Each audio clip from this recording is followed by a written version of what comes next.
Welcome to this week's edition of Universal Parenting Clinic.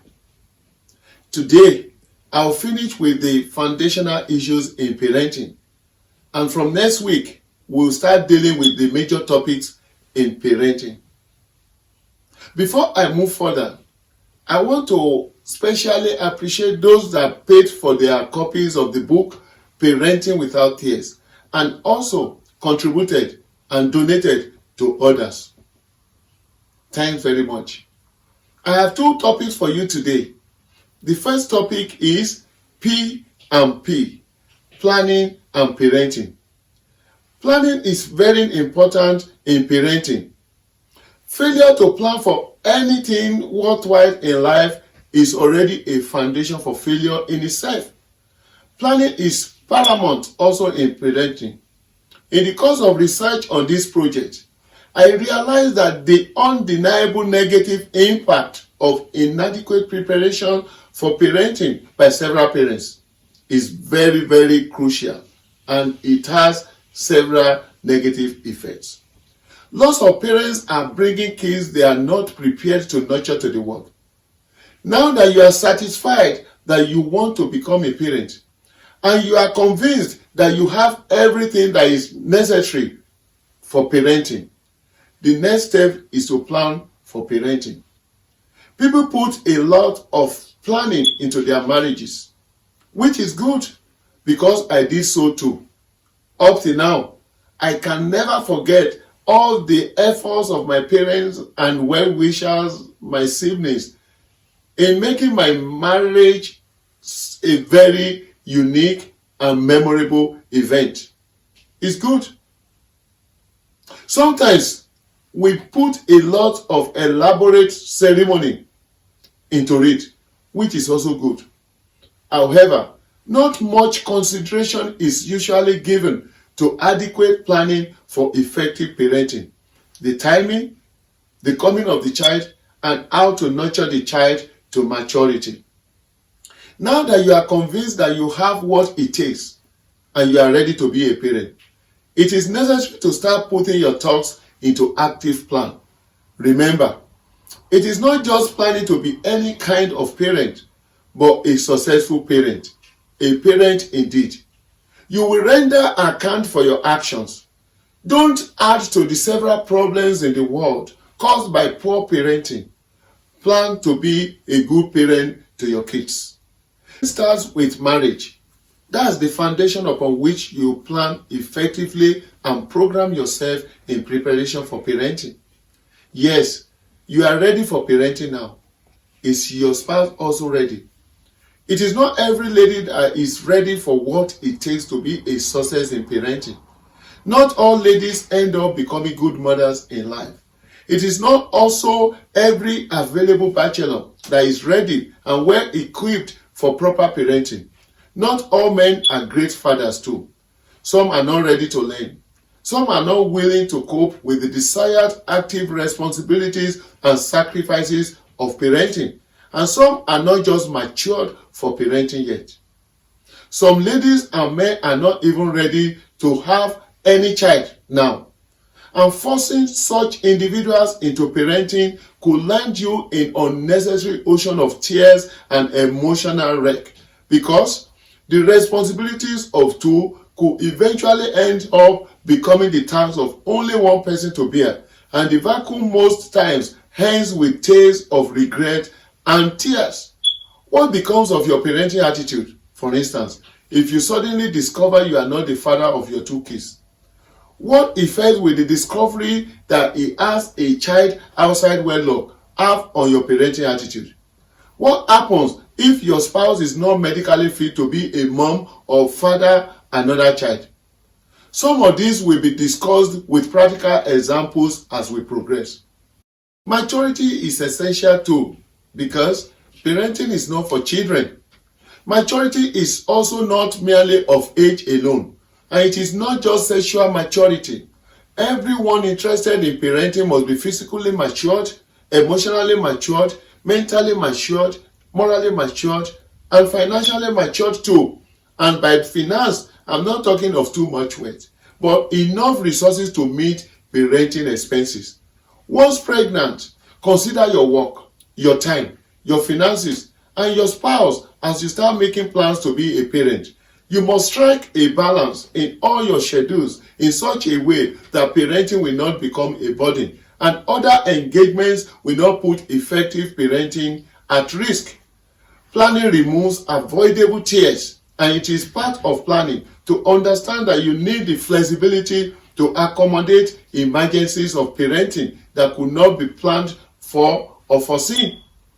You must be well prepared to face certain uncertainties and unscheduled developments as they occur physically, financially, and emotionally without the thought of breaking down or abandoning your parenting responsibilities. As we go on this program, you will discover over 100 parenting lessons and complex needs which makes planning necessary. You need this to meet both the expected and the unexpected challenges of parenting. Please, if you are at the verge of starting parenting or preparing, plan for the future of that child. Because parenting doesn't end at the stage of sex, pregnancy, or even childbirth. It is a lifelong responsibility. Now that I have dealt with the foundational issues and questions to ask briefly, let me now start addressing the core parenting issues, the requirements, and the lessons with this foundational introduction. And the topic is Start Parenting Early.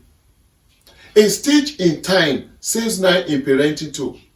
Don't leave till too late what you should start at infancy. There are teachings for under 1, there are parenting needs for under 12. The parenting demands of the teens are special and must be handled with care. This is why planning is essential, because as you will discover in the course of these teachings, there are parenting needs at conception, parenting needs during pregnancy, and the first day you are delivered of the baby. The parenting demands and stress at teens level will be made easy if you deal well with excellent parenting at the kindergarten stage, a time when it is easy to nurture the baby into maturity at the formative stage, a time when he is under your care and supervision 24/7, and when he or she depends on you for support, direction, and decisions. The Word of God says you should teach your child in the way he should go. Even when he grows, he will not depart from it. It is always very easy to shape children's will and ways during the early years of childhood. It is usually with little or no resistance, and you have more time at hand to supervise and support the child to imbibe the training, the teachings you are passing across to the child.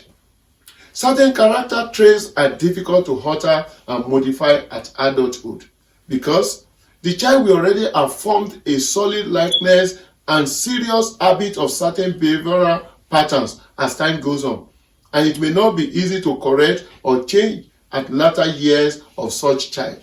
For instance, a child that has formed the habit of swearing, hissing, frowning, anger, lying, stealing, and so on from infancy to adolescence may be difficult to turn around at adulthood. Such a child is better corrected from infancy with the right attitude and approach, but may still be reasonably corrected with the right approach from the age of 10. However, the chances and proportions may be less by each additional year from the age of 18, for instance. The same situation applies to several other attitudes, which may include laziness, being goal-oriented or not. It should be noted strongly that if you are placed in a position or you find yourself in such position where you are saddled with the responsibilities of parenting a child in the latter years, don't give up or be discouraged. There are reported cases of corrections at maturities too. So be hopeful and apply the measures that will come your ways every Friday on this Universal Parenting Clinic and in the book, Parenting Without Tears. If you don't have a copy yet, try get one. Once I get volunteers to sponsor more copies, I will send to those of you with messages asking for free copies. That's the show this week on Universal Parenting Clinic. Remember, planning is essential. Also, don't forget, starting parenting early makes parenting an easy and enjoyable task, and it will make the latter years of parenting to be without tears.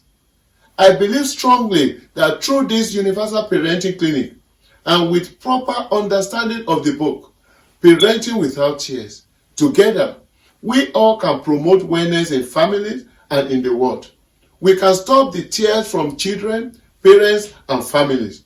We can kick racism, terrorism, poverty mentality, laziness, criminality, domestic violence, depression, child abuse, sex exploitation, moral decadence, fraud, incivility, racial profiling, wickedness, suicide, poverty, several addictions, violence, discrimination, prejudice, marital failures, numerous antisocial behaviors and social vices out of all families and the whole world. And at the same time, I strongly believe we can promote and enhance all the positive desires and aspirations towards the quality of the children, their success, and also their glorious well-being and that of the parents and the world at large. Till I come your way again on Friday by God's grace, I'm the parenting doctor in the house, Michael Benga Bibilari, MGB, Mr. Parenting. Think parenting, talk parenting, be passionate about parenting, speak out for excellent parenting, develop the right attitude to parenting. Don't just be a parent. Stop posturing. Be a real parent. A parent indeed. Parent well.